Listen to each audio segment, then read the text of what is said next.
Olá, prazer mais uma vez estar aqui com vocês, no nosso Ribeirão em Movimento, há 7 anos no ar, levando informação, claro, muita coisa boa, cultura, novidades para nossa cidade e grandes discussões sobre o cenário municipal, estadual e nacional. E hoje a nossa discussão tem a ver com memória, né? Você aí na sua casa, guarda memórias da sua infância, guarda memórias com seus avós, com seus avós, com a sua família, com a sua mãe, com seu pai. Imagina uma situação que você perdesse essas memórias. Quem você seria? Já parou para perguntar isso? Se você eliminasse as memórias da onde você nasceu, das suas origens, de como era a vida ali com seus amigos, suas memórias com relação à escola, os primeiros anos na sua escola, quando você aprendeu a ler, você seria quem você é hoje?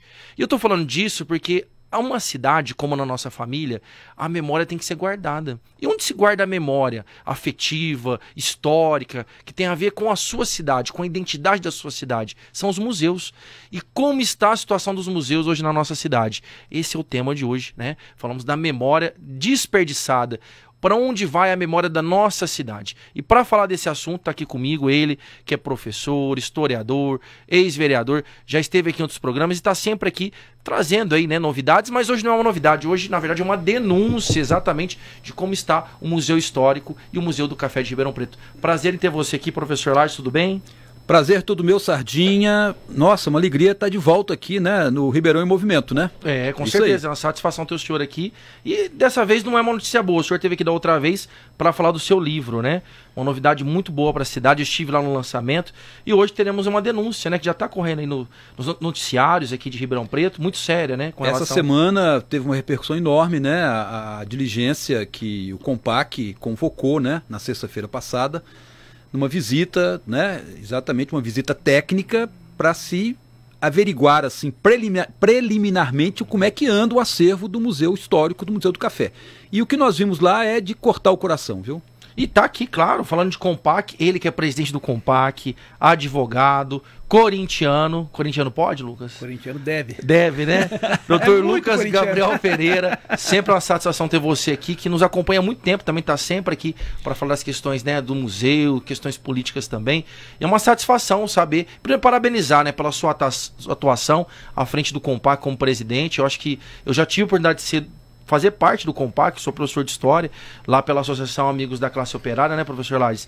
E eu, pelo menos, reconheço que essa é uma das gestões mais ativas do Compac, né, com bastante ações, né, indo para cima da prefeitura. Isso é muito bom, né, porque demonstra aí o poder público sendo fiscalizado pela sociedade civil. Então, meus parabéns a vocês e você, como presidente do Compac, estender esse abraço a todos os componentes. Sardinha, eu recebo de bom grado e eu quero agradecer o convite mais uma vez. Da última vez que eu estive aqui já tem um tempo, hein? Menos de um ano, claro. Menos de um ano. Foi com o professor Lages. Foi com o professor também? Foi com o professor Lages. E nós já gravamos também em outras ocasiões, nós aqui com o professor Lages. Vai formar dupla, hein? Daqui a pouco dupla. E quando eu resolvi fazer essa diligência na última sexta-feira, eu comuniquei à secretaria por escrito previamente para que disponibilizasse a abertura e também servidores para que pudesse acompanhar em loco, né? Uma das primeiras pessoas que eu puxei, falei assim, quem que nós iremos convidar? Foi o professor Lages. O Lages não foi a primeira, foi a segunda, porque a primeira foi o Baúso, porque o Baúso era o ex-presidente do conselho, eu o sucedi, né? Então, por deferência dessa amizade que nós temos, né, e também essa confiança, eu também deposito em mesmo grau e extensão o professor Lages. Falei assim, professor Lages, o senhor está convocado aqui impreterivelmente. Não foi convite, cara, foi um convite. Tinha que ir, né? Tem que ir, não pode faltar. Não tem a condução coercitiva que eles faziam na Lava Jato, virou moda, né? Isso. A nossa condução coercitiva é quando a gente expede o mandado, a pessoa comparece. Tem que ir, senão o oficial de justiça vai atrás. Sob vara, não tem um negócio assim que vai sob vara? E no caso aqui, o oficial é corintiano. Ah, então tem que, não pode faltar de jeito nenhum. Pode nem atrasar. Sardinha, olha, calamitoso, desesperançador, mas nós não podemos baixar a guarda. Nós temos que levantar a cabeça, nos mantermos altivos e ativos e fazemos as denúncias a quem sempre que for necessário, a quem seja as autoridades constituídas, né? E reclamar, e também não só reclamar, mas também, sempre que possível, oferecer saídas, né? Que é uma coisa que ultimamente tem sido escasso, né? Reclamam muito, com razão, né? Mas aí você encontra do lado de lá um déficit de saída, porque não tem conhecimento, e quando tem conhecimento não tem vontade, não tem disposição, então aí nós não tem orçamento. Tudo, não tem orçamento. E nós vamos chegar daqui a pouco no seguinte fato, né? Que é uma constatação também. Em Ribeirão Preto, infelizmente, não temos, professor Lades, vamos em coro comum aqui, não temos museólogos. Isso é uma outra coisa grave. Coisa grave porque a lei obriga, né, termos museólogos em Ribeirão Preto. A lei já é vigente desde 2009, né? Desde 2009. Não vamos considerar outras leis pretéritas. Vamos considerar a Lei Nacional de 2009, que fixou um prazo de 5 anos para que o poder público pudesse se adaptar à lei. Poder público municipal, porque ela já entrou em vigência 180 dias depois de promulgada no âmbito federal. Ou seja, a União publica a lei, promulga, 180 dias, ou seja, 6 meses, já está valendo para a União. Para os municípios tiveram um prazo de 5 anos, não se adaptaram. E de lá para cá, momento, a nossa memória memória está se esvaindo pelas mãos, como diria o poeta. Escorre pelas mãos. E assim, até para quem está em casa, até conhecer um pouco a história, né, professor Lais? O senhor estudioso aí da história de Ribeirão Preto. Nós estamos aqui até fazendo uma pesquisa, até que chegamos a conversar. O Museu do Café foi inaugurado ali em meados de 55, né? E o Museu Histórico foi para lá em 57. Qual a importância tanto do Museu Histórico como o Museu do Café para a nossa cidade, né? Lembrando aí da nossa origem, da época que o senhor escreveu livros aí sobre Ribeirão, né? Que hoje é utilizado inclusive nas universidades, é uma referência. Qual a importância hoje do museu para a nossa cidade? Observe, Sardinha, que a importância do Museu Histórico, do Museu do Café, né? Não é importante só para Ribeirão Preto. Então, as peças que nós temos ali, né? Você vai lá no Museu do Café, por exemplo, aqueles equipamentos ligados à produção do café, aquela coisa toda, né? Tem uma suma importância não só para a cidade, mas eu diria até para o país, né? Porque grande parte desse acervo se refere ao momento da história em que Ribeirão Preto foi chamada, aqui entre aspas, a gente pode até discutir esse título, né? Capital Mundial do Café. Então é uma referência muito importante para a cidade, sim, para o estado de São Paulo, para o país, né? Devido aí a esse momento pujante da economia cafeeira, que pega finalzinho ali do século XIX e os primeiros 30 anos do século XX, né? Então veja, é uma questão de respeito à nossa memória. Você na abertura do programa falou muito bem, né? Se você guarda suas memórias de infância, memórias dos seus antepassados, seus avós, etc., né? Muito mais, né, é importante para a coletividade, para a comunidade de uma cidade como Ribeirão Preto, guardar as memórias da cidade, da sua formação, do seu desenvolvimento, né? E o café foi um momento importante nesse desenvolvimento da cidade de Ribeirão Preto. Então, como está hoje o acervo do Museu do Café e do Museu Histórico, é quase que, não vou dizer quase, baseado inclusive na legislação, né? E o Lucas tem falado isso muito bem. É um crime. Sardinha, só lembrando, uma das denúncias, né, que acabam sendo levadas lá ao STF em relação ao pessoal que depredou os 3 poderes isso, lá no 8 de janeiro. O dia da infâmia. O dia da infâmia, né, o famoso 8 de janeiro. Uma das denúncias, né, pelos quais eles estão sendo condenados é vandalização do patrimônio tombado. Inclusive do relógio, né? De Sim, João VI. Ali tem vários exemplos do que foi feito, né? Mas para você ter uma ideia de que isso aí é uma coisa séria, que deve ser levada em conta pelas autoridades, isso aí tem que ser muito bem analisado, muito bem discutido, né? Porque de repente está se cometendo um crime que pode resultar em responsabilidade criminal, né? Então isso é muito sério. E só para terminar essa questão, Sardinha, veja, as pessoas reconhecem isso, né? Eu tenho tratado aí pelas redes sociais com amigos, com amigas, né, que diz o seguinte: poxa, eu quando na minha infância visitei o Museu do Café, fui no chorinho que existia isso, lá no domingo, né? E de repente agora você tem 8 anos no museu fechado e uma geração inteira de estudantes que desconhece. Quer dizer, o aluno que entrou no primeiro ano do fundamental, o Lucas, e concluiu o 9º ano, ele acaba passando todo um ciclo da vida escolar dele sem visitar um dos equipamentos culturais mais importantes de Ribeirão Preto, que são os museus históricos do café. Inclusive eu fiz estágio lá como, né, professor de história. Eu lembro que para mim terminar minha faculdade, os estudantes ali da graduação, a professora Nainora esteve aqui também já no programa, eu tinha que fazer estágio, nós fazíamos estágio lá, recebendo as pessoas. Eu lembro muito bem, professor e Lucas, que quando eu fazia estágio lá aos sábados e domingos, vinha gente de fora pro museu, que preenchia um livro, né? Então eu atendi pessoas da Alemanha, dos Estados Unidos, do Canadá. Eu lembro muito bem, eu ficava até surpreso, né? Pessoas de fora viram conhecer o nosso museu aqui, né? Que, como o senhor bem disse, não é só para a história de Ribeirão, para a história nacional, do Brasil, nacional, enfim. E lembrando que tem todo um processo já, né? Aqui em 2017 foi estabelecido pela Justiça prazo de 90 dias para restauração, né? E aí teve um estabelecimento de uma multa de 1 mil por dia pelo juiz Reginaldo Siqueira.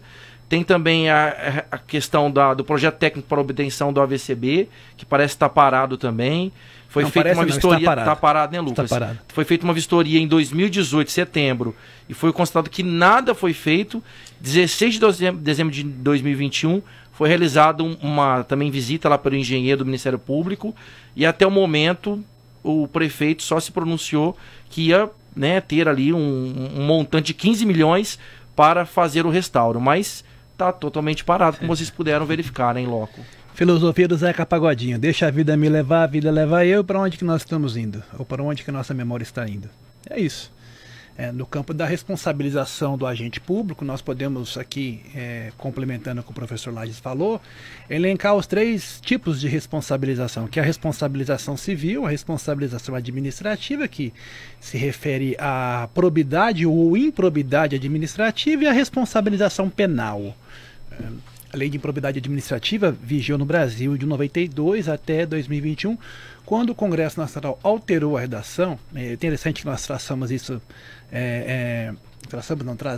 trazer isso à população numa linguagem acessível, né? Não com o juridiquês que eu estou acostumado, né? Para que as pessoas possam entender. O nosso público, Sardinha, tem que entender a legislação para compreender e assimilar. Por quê? Foi uma reação do Congresso Nacional, né? A atuação da Promotoria de Justiça no Brasil, muito por conta da Lava Jato, né? Mas não só por conta da Lava Jato, mas muito em especial por conta dela. De modo que a atual lei de improbidade administrativa ela não mais permite a responsabilização por culpa, então somente por dolo. Ficou mais difícil agora nós punirmos os atos dos gestores públicos.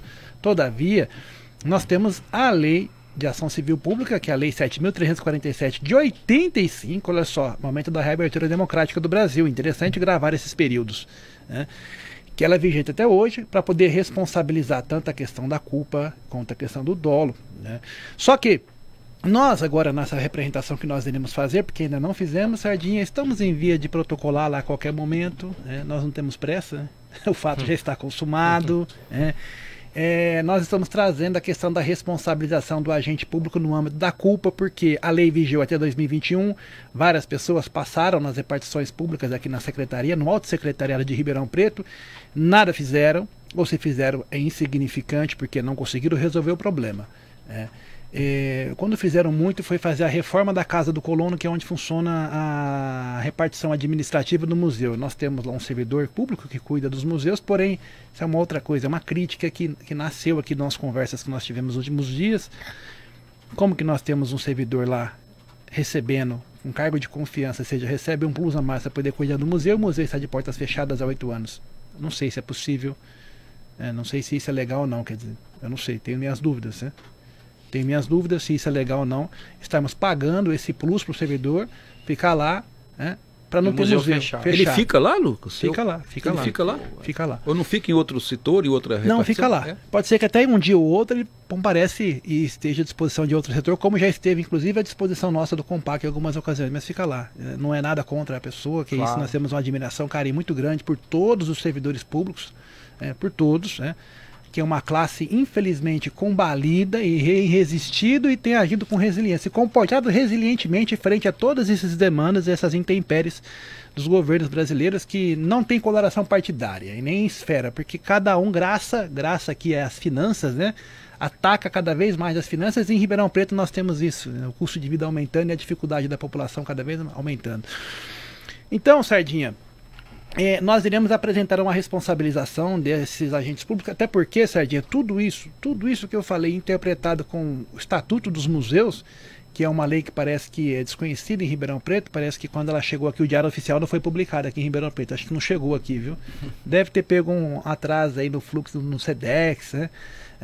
E não chegou. Então, nós iremos pedir a responsabilização dessas pessoas que ocuparam esses cargos e nada fizeram. Nesses últimos 8 anos, seria? Nesses últimos 8 anos, últimos 8 anos. Isso. Você lembra quem passou lá?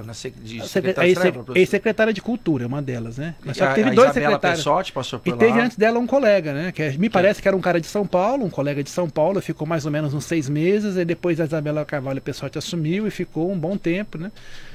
Atualmente, então, em tese, quem seria responsabilizado seria a ex-secretária Isabela Pessotti. E esse colega acho que era Daniel, não era o nome? Eu não tenho certeza, não tenho certeza. O que eu Teve queria vereador também... que passou ali, Secretaria de Cultura já? Mas foi no governo da Silveira, né? Foi no governo da Silveira, verdade. Tem aqui 3 fatos da minha memória que sempre, Sardinha, ao encontro daquilo que você falou na abertura, sempre lembro, professor. Meu primeiro ano no colégio, eu estudei. Adivinha qual escola em Ribeirão Preto? Eu estudei na Colégio Santos Dumont. Aquela época era EEPSG, Dr. Alberto Santos Dumont, depois mudou o nome. Quantos anos você tem, Lucas? Eu 39, fiz mês passado. Eu estudei na mesma época que você, mês passado. Nós estudei na mesma época. E naquela época eu fui visitar o museu histórico. Eu também fui conhecer o museu naquela época. Usava pantufa. Lembra da pantufa? Não lembro. Você lembra da pantufa? Não lembro. Cara, calçar as pantufinhas ali. Tinha que tirar o calçado. Legal era usar a pantufa. Essa semana me falaram da pantufa, mas eu não lembro. Nossa, a pantufa marcou geração. E eu lembro também que naquela época eu também fui conhecer a antiga Cerâmica São Luís, comprar o barro, né, isso, para fazer atividade na escola. Eu também. Ué, se marcaram de olho na mesma sala, viu, Lucas? Professora Luci, lembro direitinho. Luci e Darcy, um grande abraço para os 2 professores. Um abraço a elas. Foi minhas professoras, essas do mal. Esses 2 fatos, assim, que estão sempre frescos na minha memória, né? Quis o destino ou a providência lá em cima, não sei, não sabemos, que hoje eu fosse ser presidente do conselho, que um dia o Santos Dumont tem uma passagem, né? uma fase marcante na história de Ribeirão Preto. Professor Lades, outro dia analisando os anais de processo de tombamento do Palácio do Rio Branco, encontrei lá uma passagem lá grifada de que os franceses chamavam o Santos Dumont de o dono da coisa toda lá no Brasil. É o dono da coisa toda, porque o Henrique Dumont, pai de Santos Dumont, foi o maior produtor de café de Ribeirão Preto, região e do Brasil, né? Seguido de perto do Francisco Schmidt, que veio na sequência aí, aquele que fundou aquela área, nós podemos falar assim, Fazenda Monte Alegre, onde está hoje é o HC, toda aquela região. Todo o HC, a USP, era tudo a Fazenda Monte Alegre. E a sede é onde é hoje o museu, onde é o museu histórico. Sardinha, não sei se você já teve a oportunidade, o professor ou qualquer outro ou outra que esteja nos assistindo, de fazer um tour para conhecer a trilha ferroviária, a malha ferroviária. A malha ferroviária que sai da estação Barracão, antiga estação Ipiranga, ou estação Barracão antiga, a atual estação Ipiranga. Isso, na Dom Pedro ali. Quando ela sai ali e vai pegar Rio Pardo, ela faz um bifurcamento, né? Ela direita, ela continua, vai lá para o Quintino na estação do Alto, e depois termina lá na estação Ribeirão Preto, que o pessoal chama de estação Mogiana, na saída de Ribeirão para o lado de lá. Então ela pega, saindo aqui da Dom Pedro do Colégio Gasparini, na estação Barracão, e ela sobe o Ipiranga, lá em cima na Coca-Cola, ela pega a esquerda, passa lá no Paiva, Planalto Verde, Paiva, entra dentro da USP. Hoje, onde é o prédio do Supera Park, ela passa no prédio do Supera Park e termina na sequência, numa área aberta que está em vias de ser loteada a qualquer momento. Lá, antigamente ela ia para depois de Pontal, aquela malha ferroviária. E ali nós temos a oportunidade, olha só, de encontrarmos, ou quem sabe nós fazemos o nosso ou a nossa candidata a prefeita de Ribeirão Preto para poder colocar a decisão do Compac, que a decisão é minha, eu que fundamentei, sim, mas a decisão é nossa, porque nós estamos representando a sociedade civil e tudo que eu faço ali não é que vem na minha cabeça, é que eu vou analisando as questões urbanas da cidade, as questões urbanísticas, que é uma área do direito que eu gosto muito de estudar junto com o direito penal. E ali, quando nós fizemos o tombamento da malha ferroviária, nós determinamos também que fosse implantado o sistema de trem em Ribeirão Preto, seja o VLT, para transportar passageiro, também o trem histórico. Turístico. E estou falando isso porque ele chega lá na Fazenda Monte Alegre do trem. E nós temos a oportunidade de fazermos, retirar todo aquele pessoal que está hoje na Avenida Rio Pardo, retira aquele pessoal de lá, gente. Não custa muito. Tem obra em Ribeirão Preto, tem dinheiro para fazer obras faraônicas, até para poder fazer um prédio lá numa área erma da cidade, distante aqui do centro da cidade, onde a gente tem um trabalho todo ano, um esforço, aquela demanda, preocupação para poder aquecer esse comércio, né? As pessoas que vêm aqui, trabalhar no centro e agora querem levar a prefeitura da cidade. Lá para Pascoinec. Lá para Pascoinec, perto do prédio da Polícia Militar. Olha, eu não vou estranhar se amanhã ou depois alguém aí do alto escalão aí tiver já alguns terrenos, algumas áreas já compradas ali para poder valorizar e depois vender. Eu não vou estranhar. Mas nós temos que mantermos alertas, ficarmos vigilantes, porque senão o bonde passa e olha, a população fica cada vez melhor, numa situação mais dificultosa. Nós temos algumas imagens, né, professor Lucas, que vocês estiveram lá. Vamos ver as imagens? Pedir pro Rogério aqui colocar pra gente, por gentileza. Sobre essa diligência que foi feita na sexta-feira agora, Sexta-feira passada. Sexta-feira passada. Vocês chegaram lá para fazer as diligências e encontraram, né, aquela situação de penúria. Calamitosa. Fizeram, né, na verdade ali... Vocês ficaram quanto tempo lá? Vocês ficaram ficamos 2 horas, né? 2 horas e pouco. Umas 2 horas. Vocês fizeram todo, né, a caminhada ali dentro do museu, no Museu Histórico. Olha, museu 2 museus, Museu Histórico e Museu do Café. Museu do Café. E nós também constatamos, Sardinha, essas imagens não chegou ao programa, não chegou, peço desculpa porque eu só enviei, acho que eu enviei muito. Não, chegou sim, tá chegou? Chegou, chegou do patrimônio natural, tá aí, é verdade, eu mandei. Tá aqui, chegou. Aqui, ó, ali, tem vocês ali na tela, podemos verificar, todo o pessoal que estava lá fazendo. Ali o pessoal do Compá, que é a grande maioria. Sociedade Civil, servidores do Poder Público ali.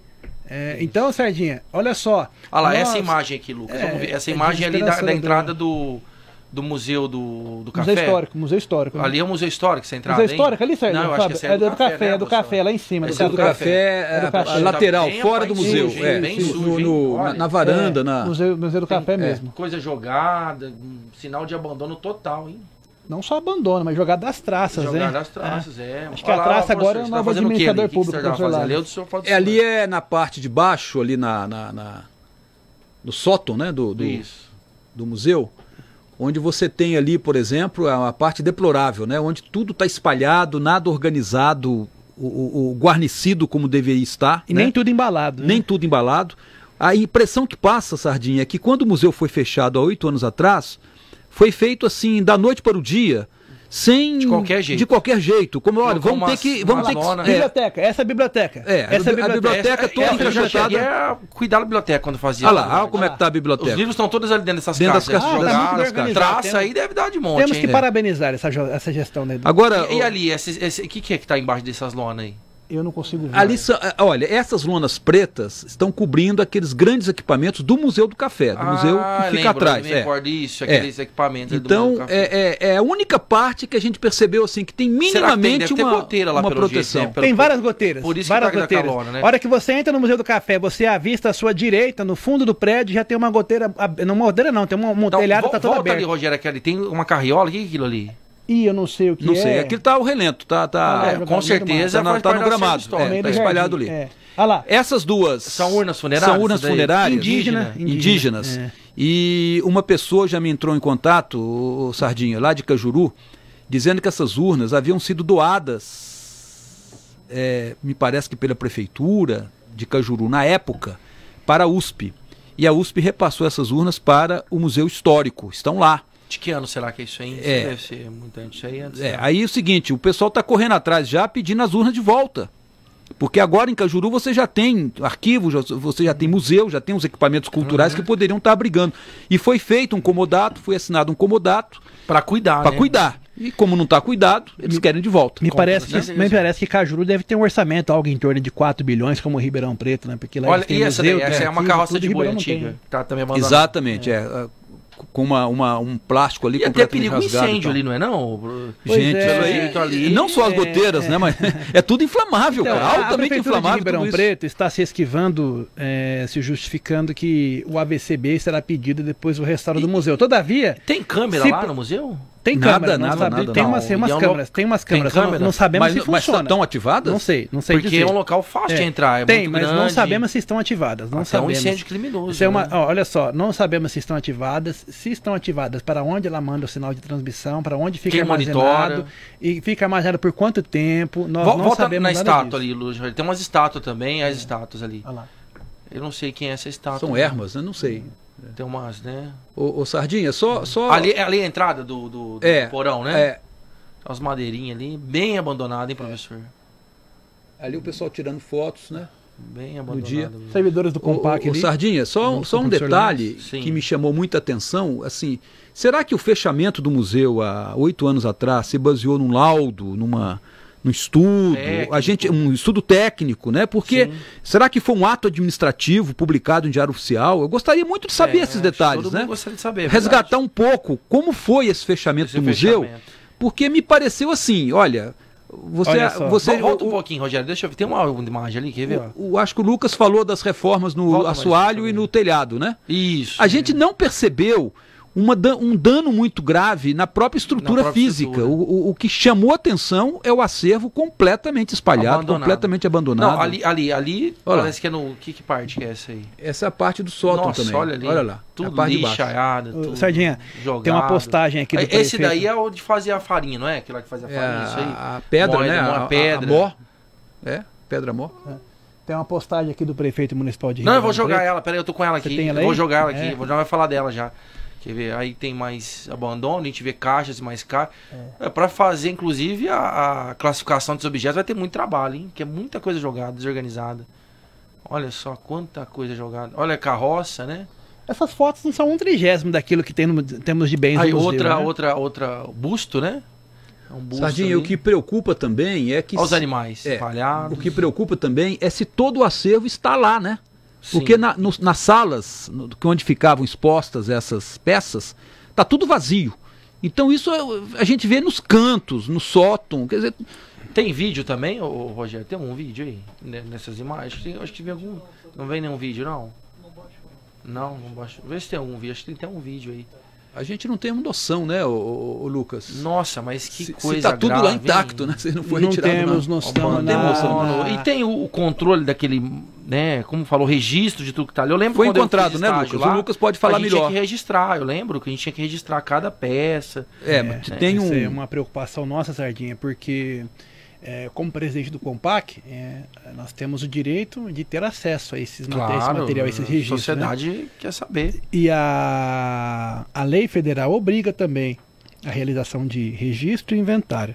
Relatório não é registro, tampouco inventário, né? Tem que deixar bem clara essa Isso, diferenciação. inventário, é isso daí mesmo. Que é registro ou inventário de bens. Quando o museu foi constituído, essas peças passaram a ser doadas para o museu, elas foram catalogadas inicialmente. Sim. Só que nós agora temos essa dificuldade porque nós não encontramos esses registros e nós precisamos encontrar um tombamento. Tombamento não tem nesse acervo, mas nós iremos fazer esse tombamento do não acervo. tem tombamento não tem. do acervo? Não tem. Nós iremos fazer o tombamento Porque do os acervo. prédios são tombados, né? São Os prédios tombados são pelo tombados. Condefat, são tombados pelo Compac, os prédios, não acervo. Essa é a diferença. São bens jurídicos distintos. Sim. Tem gente que acha que é a mesma coisa, mas não são. São bens jurídicos distintos.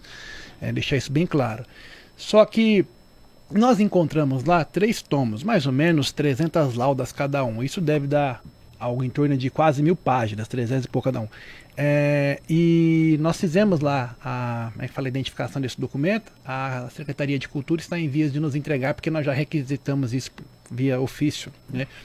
E a partir do momento que nós tivermos esse documento, nós iremos encaminhar ao Ministério Público para que depois possa abrir um inquérito civil público para investigar a catalogação dos bens. Essa catalogação dos bens. Olha, catalogar, né, tô os com bens, dificuldade isso. hoje, que coisa estranha. Catalogação. Bom. Catalogação. Pois é, olha, gente.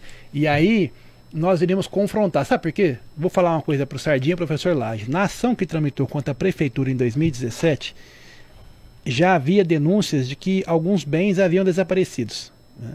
Já haviam denúncias. E de lá para cá, nós não sabemos se sumiu mais bens ou não. Só que para nós fazermos essa... A ex-diretora Silvia Maria do Espírito Santo fala e cita alguns bens que foram embora e não voltaram mais, né? Foram embora Mas pra onde? na década de 70, Pro Rio de no Janeiro. final da década de Pro Rio de 70 Janeiro. teve essa que foi acho que foi uma doação, ou foi doação não, me parece que foi um comodato, que foi para o Rio de Janeiro, né? E não voltou mais, mas isso quem tem precisão, conhecimento melhor para poder falar é a professora Silvia Maria do Espírito Santo. Agora nós estamos falando de fatos recentes, que se referem ao fechamento do museu de 2016 para cá. A ação que a promotoria intentou contra a Prefeitura de Ribeirão Preto em 2017 já constava lá denúncias de bens que haviam sido subtraídos. A nossa diligência, nós não podemos afirmar com clareza que bens possam ter sido subtraídos porque nós não temos acesso ao registro. O inventário, para poder fazer a confrontação. Inventário existe, será? Não temos. Não tem. Eu lembro quando tem um relatório. Quando eu fazia estágio lá, inventário não tem, mas um relatório tem. A gente tinha que fazer esse inventário. Eu lembro que eu ajudava lá, inclusive. Pois é, mas era talvez... a época da querida amiga professora que chegou a ficar muito próximo do museu ali, como que ela chama? E aí, foi coordenadora do Barão de Mauá.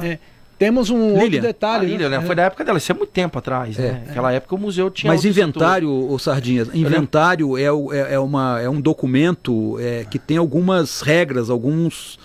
né? Eu lembro que tinha uma identificação que a gente trabalhava para identificar as peças. Isso, eu lembro disso. Não é inventário. Não é inventário, é um relatório, é um simples relatório. Mas isso já ajudaria, né? Porque você tem catalogado. Tem que partir de um ponto de partida. Né? É um ponto de partida. Nós precisamos de um ponto de partida. Nós temos um ponto de partida no que se refere à botânica, porque várias espécies botânicas foram subtraídas. Também? Olha, várias espécies de botânica, inclusive a botânica ali é famosa, né? Sim, tem a botânica. Tem uma espécie lá que era uma cerejeira rara que Ribeirão Preto tinha ganhado de uma doação quando foi fundado. Tem uma história que o Dom Pedro II ficou lá um tempo, no museu, ficou uma noite lá no museu. Tem uma história que o Dom Pedro II dormiu lá no museu. Tem uma história, já ouvi uma história dessa aí. Não sei te falar. Não posso cravar. Não tenho essa informação. Passou por aqui, dormiu uma noite lá no... Você já ouviu essa história? Não, mas não no museu, não na Fazenda Monte Alegre. Não foi na Fazenda? Não foi na Fazenda? Foi aqui como é que chama aqui onde foi depois a fábrica da Antártica? Na Antártica. Não foi ali que ele dormiu? Não foi lá na Fazenda Monte Alegre, não. Não foi lá, Foi em outro lugar aqui em Ribeirão. Chegou a dormir aqui uma noite, né? Eu lembro. Então, crime contra a botânica nós já identificamos. Várias espécies que foram subtraídas. Agora nós iremos levantar essa documentação, que é a catalogação dessas espécies que estavam lá. E já vamos colocar junto na nossa denúncia para poder instruir o pedido de investigação, porque elas estão lá catalogadas bonitinho lá no chão. Você vai lá, você pega a placa de identificação. Sim, só que as espécies não estão lá. Vou pedir um momentinho para vocês, nosso momento MedClean agora, para você que está precisando aí, né, cuidar da sua família. Hoje estamos falando aqui da memória de Ribeirão Preto, você que chegou agora no Ribeirão em Movimento, quinta-feira, programa inédito, ou sábado ou domingo, né, na nossa reprise. Meu grande abraço e gratidão pela audiência. Mas vamos falar de MedClean, você já tem atendimento de saúde de qualidade? Então vem conhecer a MedClean com a gente. MedClean, clínica de multiespecialidades em Ribeirão Preto e Guariba. São mais de 29 especialidades. Atendimento humanizado. Realização de exames médicos e laboratoriais. Sua saúde sendo cuidada em um único lugar. Medicina com alta tecnologia e segurança. Consultas e procedimentos ambulatoriais com valores acessíveis. Convênios médicos parceiros. Venha conhecer e cuidar da sua saúde. MedClean. Sua saúde é a nossa especialidade. MedClean, quem cuida ama e quem cuida ama confia. Então por isso que eu indico para você MedClean. Com toda certeza, você que está no momento aí precisa fazer aqueles exames rápido, de forma acessível, vai na MedClean, com toda certeza você não vai se arrepender. Um grande abraço para o Dr. Fred, dermatologista, Dr. Stanislau. Um grande abraço a todo mundo lá da Benê também e toda a família MedClean. Quem ama, conhece e com certeza cuida. Então vai na MedClean. Agora nós temos uma postagem aqui do Nogueira, 2018, né, Lucas? Recebemos aqui... Lá o incêndio no Museu Nacional. Porque hoje em dia a memória do nosso programa Ribeirão em Movimento, ela está muito viva. Então vamos resgatar essa memória, né, professor Lades? Dessa postagem do prefeito com relação à preocupação, né, com o acervo de outro museu. Vamos ver a postagem do prefeito. Olha lá, estamos muito tristes com o incêndio que destruiu 90% do acervo do Museu Nacional. A história do nosso país deve ser preservada e valorizada sempre. Verdade, hein, prefeito? Diante disso, muitas dúvidas surgiram a respeito da nossa cidade. E vem tranquilizar a todos que na semana que vem, olha só, será firmado um convênio com o Centro Universitário Moura Lacerda para desenvolver um projeto básico da futura restauração dos museus do Café Histórico. O projeto deve ser entregue em 6 meses. Como sempre digo, a mudança no país começa pelas cidades. Isso foi 3 de setembro de 2018, é isso? 2018. Nós estamos em 2023, em 25 de outubro de 2023. Passaram mais de 6 meses, muito mais. E aí, Lucas? 2021, e aí, professor Lars? Em 2021 tivemos um incêndio na Cinemateca em São Paulo, Cinemateca Brasileira, que também é um dos maiores patrimônios que nós temos no Brasil, lá o acervo de filmes, né? Glauber Rocha, por todos aqui, né? Grande Glauber Rocha. Vamos indicar para o pessoal poder acompanhar os filmes do Glauber Rocha. Assistam no YouTube, por favor, assistam Glauber Rocha. Terra em Transe, vou dizer só um filme aqui, mas assistam tudo do Glauber Rocha. E tá aí, né? A preocupação do prefeito. Walter Benjamin dizia o seguinte, que se nós não abrirmos os olhos, nem os mortos estarão a salvos. Nem os mortos estarão a salvos. Essa memória Ribeirão Pretana não é só Ribeirão Pretana, que também ela é paulista, paulistana é brasileira, é a memória brasileira, a economia cafeeira é aquilo que fundou a nossa raiz, é aquilo que fundou o Estado como nação, né? E como que nós formamos uma nação, né? Direito internacional aqui, uma das disciplinas que você inicia no curso de Direito, a partir da terra, território, tem que ter um território, e a outra, e o povo, né? A identidade, cultura. E hoje tem uma coisa, Sardinha, que é bom nós trazemos aqui, que o movimento afro nos trouxe muitos subsídios, novos elementos, essa interdisciplinariedade, intersecção, nos possibilita ver as coisas com outros olhos, né? Que é a ancestralidade. O direito à ancestralidade, que a gente quase nunca escuta as pessoas falarem, mas o direito à ancestralidade é um direito fundamental porque ele tem a ver com a dignidade da pessoa humana, as suas raízes, né? E está entrelaçado diretamente ou umbilicalmente com o direito à cultura e à memória nacional.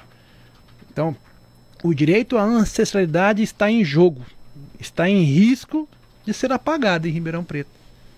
Se é que parte dele já não foi apagada, porque nós agora não sabemos... sim, eu não sei, né, professor Lars? O senhor que já foi vereador, teve a oportunidade de fazer um trabalho importante que na fiscalização, inclusive na preservação da memória da nossa cidade, né, como vereador fez projetos lá que contribuíram muito aí para a preservação da nossa história.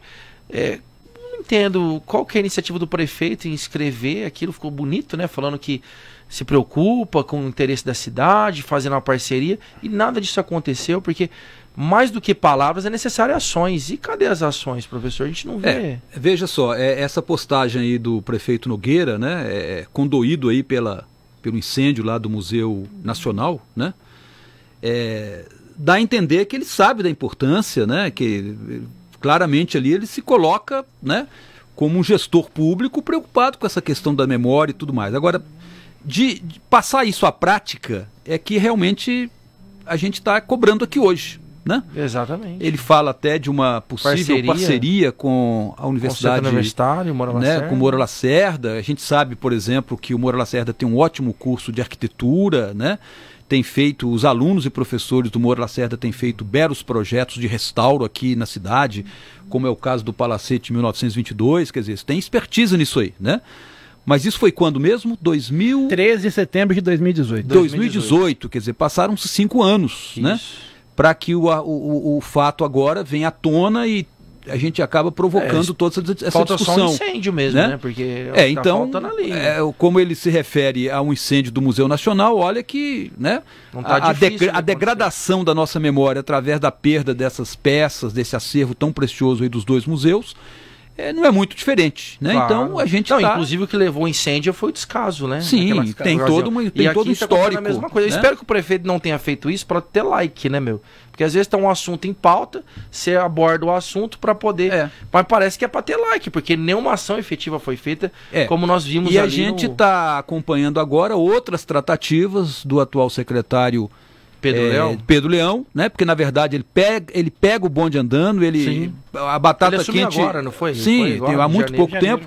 Ele tem feito uma gestão elogiável em vários aspectos, né? Sim, mas já esteve aqui, inclusive. Nessa questão dos museus, a batata quente estoura na mão dele, mas a gente sabe que a responsabilidade maior é de outros gestores da secretaria que vieram antes dele. Exatamente. Né? Mas o prefeito está aí há quanto tempo? Já há 7 anos. Exato. Então o prefeito também tem a sua responsabilidade nessa questão. Não, e foi na gestão dele que todo o processo de deteriorização se aprofundou, né, Lucas? Aprofundou, agravou. Foi na gestão dele. Não teve... eu participei de uma reunião com o ilustríssimo Pedro Leão recentemente, há uns 15 dias, ocasião que foi para poder conhecer a apresentação do pré-projeto de construção da reserva técnica dos museus histórico e Museu do Café.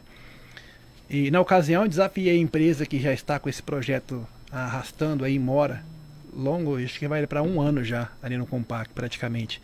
E não consegue finalizar, não consegue chegar a bom termo. É uma empresa que demora demais, nossa, infelizmente é difícil. E aí eu desafiei a empresa para que pudesse apresentar no Compac no dia 30, uma reunião extraordinária, o projeto da reserva técnica. Fizemos ali alguns apontamentos, secretário de Cultura, secretário da Casa Civil, e também nos acolheram, vou reconhecer que eles nos acolheram e entendeu a complexidade e também a importância da construção da reserva técnica. Porque hoje, nos moldes que está lá, eu cravo que não tem reserva técnica, porque aqui nós temos lá é muito aquém daquilo que é necessário para o museu. E então fiz esse desafio, a empresa aceitou, ela irá apresentar no Compac no dia 30 às 15 horas. Fica o convite, se quiser participar da reunião online para poder acessar e participar, o professor Laje também, da construção do projeto de reserva técnica. Reserva técnica não é museu, tá bom? Deixa bem claro. Então tá, projeto dos museus propriamente dito, nós não iremos avaliar agora, não sei quando vai avaliar, porque isso depende do corpo técnico do Compac, é eles que dão os pareceres e encaminhamento, né? E tem uma associação também, né, Amigos do Museu. Não tem, já teve, né? Já não tem mais também. Está desativado já muito. Está desativado. Eu lembro da associação muito ativa, inclusive. Ele tinha o encontro dos museus também, eu cheguei a participar. Né? Tinha o chorinho. O chorinho de domingo de manhã. Foi acabando aos poucos, né? Primeiro acabou o chorinho, aí foi, né, dificultando lá o museu. Mas enquanto isso, o que não faltou dinheiro foi para poder incentivar e autorizar a construção e expansão de shopping center na cidade. Entre outras coisas, né? Não tem dinheiro para poder investir na cultura, mas sempre encontra uma contrapartida para poder fazer obras voltadas. Ou dinheiro para repassar para empresas, como a empresa de transporte de Ribeirão Preto, né? Não, aquilo foi um dos maiores crimes, maiores crimes que eu vi. Exatamente. Quando eu falo crime aqui no caso é das finanças, das finanças do município de Ribeirão Preto, eu vou falar rapidamente, eu posso? Estamos acabando, inclusive, Lucas. Já é partir para a saudação final.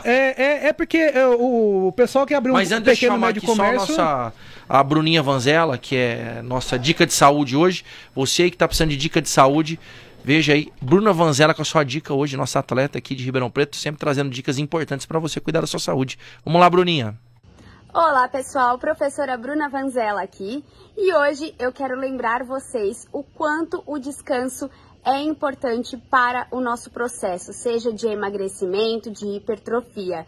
Separe um dia aí na sua rotina que seja o day off, tá? Que você não pratique atividade física nesse dia ou pratique algo bem leve. Porque todo o processo, né, por exemplo, na musculação, quando você pega peso, nós temos pequenas microlesões nas fibras musculares. E é muito importante que esse corpo, que esse músculo se recupere de forma adequada e 100% que nesse processo de recuperação ele vai ficar mais forte e mais resistente. Então você treinou durante o dia lá, teve os seus dias de treino separados, no day off que você vai descansar, ter um sono de qualidade, é onde o seu músculo vai se recuperar mais forte e mais resistente. E isso acontece em ambos os processos, tanto emagrecimento quanto hipertrofia. Então, separe aí no seu programa de treinamento, na sua rotina também, né? E hoje, com a vida corrida que a gente tem, o sono de qualidade e o descanso são muito importantes. Separe aí na sua agenda o seu day off. Até mais. É isso aí, Bruninho. Um grande abraço. A dica de saúde hoje com a Bruna Vanzella. Estamos encerrando o programa. Hoje falamos sobre memória esquecida, memória depredada, que infelizmente procuramos resgatar. Estou aqui com o professor Lages e o professor Lucas, que já vai dar a sua saudação final, Lucas. Agradecer pela sua participação hoje, né, trazendo essa denúncia aqui no nosso programa.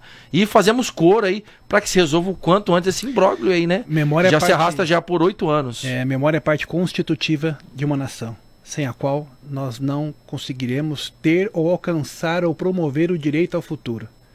Se está difícil para nós, imagine para as próximas gerações que não irão conhecer as suas raízes, as suas ancestralidades. Então fica o nosso protesto, a nossa resignação, mas nós iremos trabalhar para que nós possamos modificar essa história. Muito obrigado pelo convite, Fábio Sardinha, muito obrigado pela deferência, professor Lages, e também sempre pela solicitude prontidão de nos atender. Obrigado a todos e a todas que nos acompanham. Eu que agradeço. O Lucas está sempre aberto aqui para que você possa vir aqui, né, apresentando aí não só denúncias, mas as ações aí para a cidade de Ribeirão Preto. Reunião do Compac de que dia que é? A extraordinária da Reserva Técnica é dia 30 às 15 horas. Mas as reuniões ordinárias é sempre na segunda do mês. Segunda do mês. Quem Professor quiser assistir é só pedir o convite. Sardinha, agradecer, né, o seu convite. É sempre um prazer estar aqui no Ribeirão em Movimento, né? E faço um apelo aqui na nossa despedida para que Ribeirão Preto, né, e um apelo ao prefeito Nogueira, né, inicie o mais rápido possível uma discussão com a sociedade civil organizada, com o Compac, Sim. com os movimentos de preservação aí da nossa memória, né, que são muito organizados e fortes aqui em Ribeirão Preto, que se organize, que se inicie um projeto de política cultural de preservação do nosso patrimônio cultural, né? Com toda certeza. Não só com relação aos museus, mas com relação a outros equipamentos relacionados também com essa questão da nossa história, da nossa cultura, né? Como disse muito bem aqui o Lucas, eu acho que o que está em jogo aqui é uma questão de identidade, a nossa ancestralidade, né? Para justificar o que nós estamos fazendo hoje, justificar a nossa presença aqui na cidade, né? Justificar as ações sociais, culturais, enfim. Eu acho que a nossa cultura está gritando por socorro, o nosso patrimônio está gritando por socorro, é preciso que as autoridades rapidamente deem uma resposta a isso. É o que esperamos e cobramos. Muito obrigado. Tem umas outras imagens aqui, professor, rapidamente, dá para colocar, Rogério? Aqui, ali são o furto, né, que aconteceu da parte da botânica, Lucas. Cada identificação dessa placa aí é a identificação da espécie. A árvore você já não encontra mais lá porque subtraíram, levaram tudo embora. E era tudo assim, exóticas, são árvores que... Algumas sim, outras não, mas algumas são raras. Tinha uma cerejeira lá que a professora Silvia Maria do Espírito Santo conta no livro dela, que também já sumiu, desapareceu. E essas espécies botânicas, elas não só ornamentam, mas elas constituem um patrimônio comum dos museus. Plaquinha, né? lá, só ficou a plaquinha. Deixar isso bem claro, não apenas ornamenta, mas elas constituem, esse patrimônio natural constitui, junto com o patrimônio histórico ali, todo um patrimônio comum, que é o acervo Ribeirão Pretano. Que tem essa parte botânica também. Isso. Esperamos aí que pelo menos a nossa memória não seja furtada, né? Os olhos aí bem abertos que está acontecendo, né? Infelizmente é o que está acontecendo hoje, o furto da memória do cidadão Ribeirão Pretano. Nós precisamos aprofundar a consciência cidadã, porque a consciência cidadã, ou seja, educação para a formação de direitos humanos, que vai nos ajudar no futuro a combater isso. E não permitir que esses omissivismos, omissão no plural, que são várias omissões, cheguem a tamanho desiderato. Exatamente, é o que está acontecendo e o que esperamos aí que o prefeito tome atitude urgente, né? E está à disposição aqui no nosso programa, como também o secretário, né, Pedro Leão, que já esteve aqui. E vamos ficando por aqui com esperança que nossa memória seja preservada. E fique com Deus. Até o próximo programa, se Deus quiser. Um grande abraço. Fique agora com a TV APOESP, com as informações do Magistério Paulista, com o nosso deputado estadual, professor Bebel, e toda a diretoria da APOESP que esteve presente agora na paralisação dia 6ª, foi no dia 20, eu também estive lá. E parabéns também aos professores que passaram no concurso, saiu ontem o resultado, que eu lembro aqui, professora Raquel, lá da minha escola, professora Samira, professora Simone, um grande abraço e parabéns por vocês aí, estendendo a todas as professoras que passaram no concurso aí do Estado de São Paulo. Vamos fazer a luta para ser chamado logo, tá bom? Um grande abraço e até o próximo programa.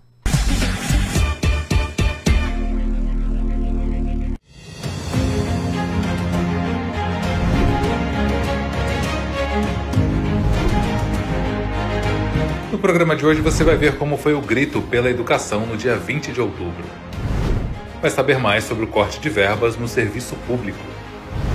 E vai ver o ato solene em homenagem às professoras e professores. Acompanhe. O grito pela educação pública de qualidade reuniu milhares de pessoas aqui na Praça da República, em frente à Secretaria Estadual de Educação, e Educação na TV veio acompanhar. O evento do dia 20 de outubro foi organizado pela APOESP e contou com a participação de dezenas de entidades representando profissionais da educação, sindicatos, movimentos sociais e de moradia. No mesmo dia se reuniu o CR, Conselho Estadual de Representantes da APOESP, que discutiu conjuntura e estratégias para combater o desmonte da educação executado pelo governo do estado. No final, os participantes se encaminharam para a Praça da República, onde fizeram a assembleia da categoria.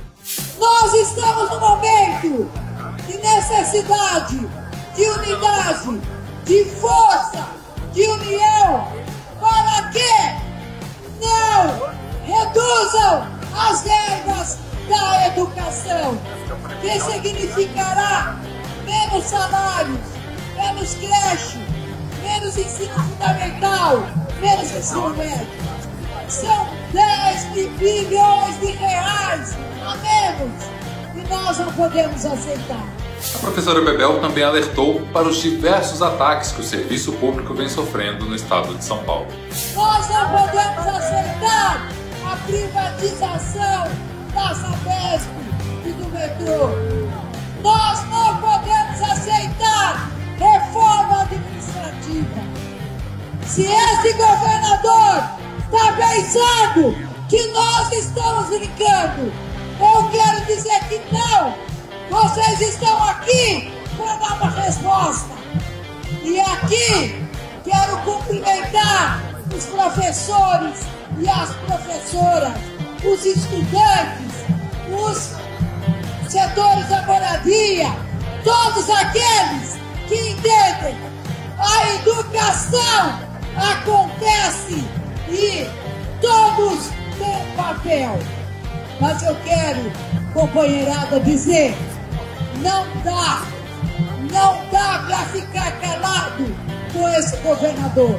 Porque quando a gente fala da educação, nós estamos falando que essa luta não é só dos trabalhadores da educação, é uma luta de toda a sociedade.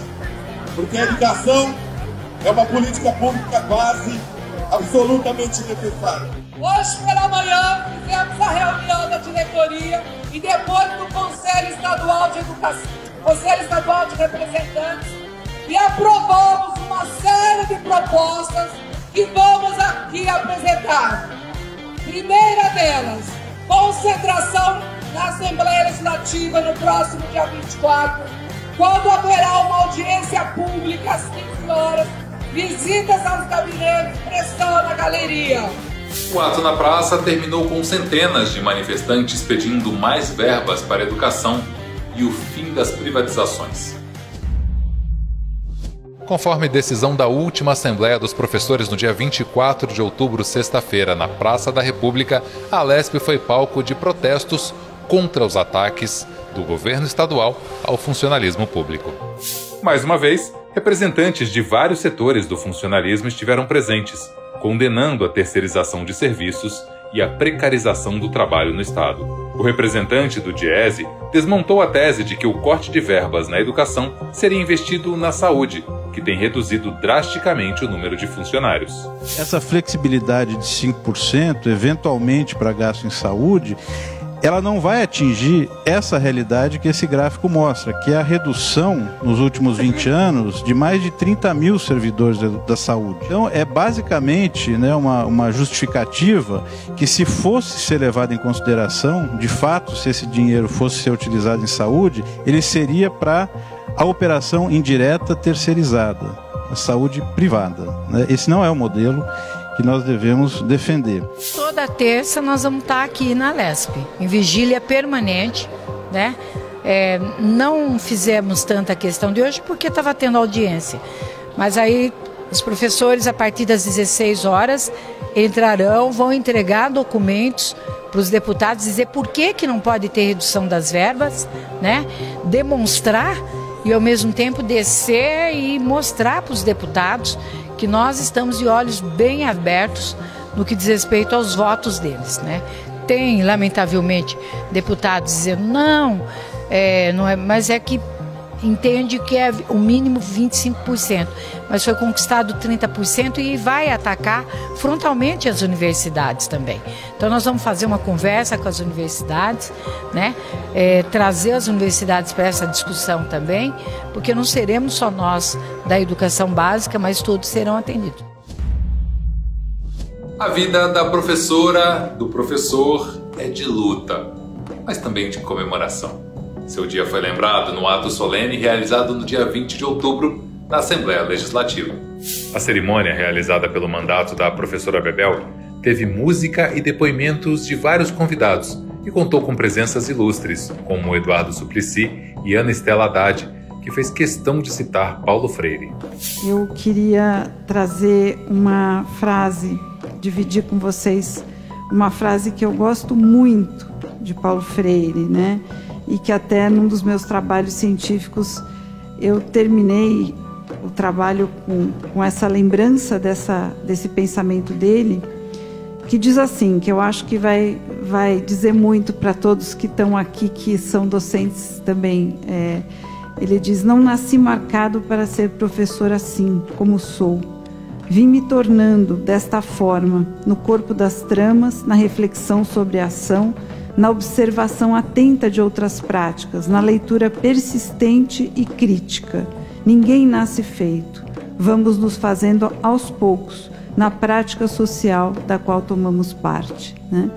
Então, eu acho que é isso, né? O professor a gente está sempre tentando aprender, né? Contamos com a presença da Nistela Haddad, da Nita Freire, acho que professores, que é importante, né? Você põe pessoas que são celebridades, mas é importante pôr aqueles que são celebridades no dia a dia também, né? E não se contrapõe. Então acho que ficou um movimento gostoso, porque também vieram os estudantes que na prática homenageou sua professora, né? Então ficou uma coisa muito dinâmica, né? O lamentável é que a gente gostaria que nós professores e professoras fôssemos valorizados, né? Acredito que, veja bem, 15 de outubro foi o Dia dos Professores. Na terça-feira, o governador jogar um projeto de lei retirando as verbas da educação é um desrespeito, né? É meio que dizer o seguinte: eu não estou nem aí para eles, né? Mas a gente vai dar a resposta. Nós tivemos uma belíssima assembleia, ato, o grito, né, pela educação pública de qualidade para os filhos e filhas da classe trabalhadora, onde reunimos todas aquelas entidades de todos os segmentos sociais, que deu uma dimensão que era o que eu acho. A educação, ela não pode ser defendida só por mim, que sou professora. Tem que ser para o setor da moradia, pelo estudante, enfim, por todos aqueles, porque nós somos a educação estratégica. Se ela é estratégica, o professor tem uma importância fundamental, né? Os governantes têm que se tocar. E nós resistimos, é isso que a gente vai fazer. E a nossa dica cultural para esse final de semana vai para o pessoal do ABCD e Grande São Paulo. É a FLIRP, a Feira Literária de Ribeirão Pires. A homenageada da vez será Clarice Lispector e terá a presença de sua biógrafa, Teresa Monteiro. Além dos diversos autores, a FLIRP tem também artes visuais, dança, teatro, música e cinema. Acesse a programação completa em flirp2023.com.br e aproveite. O Educação na TV de hoje fica por aqui. Para mais notícias sobre educação, acesse o portal ou as redes sociais da APUESP. Até a próxima semana.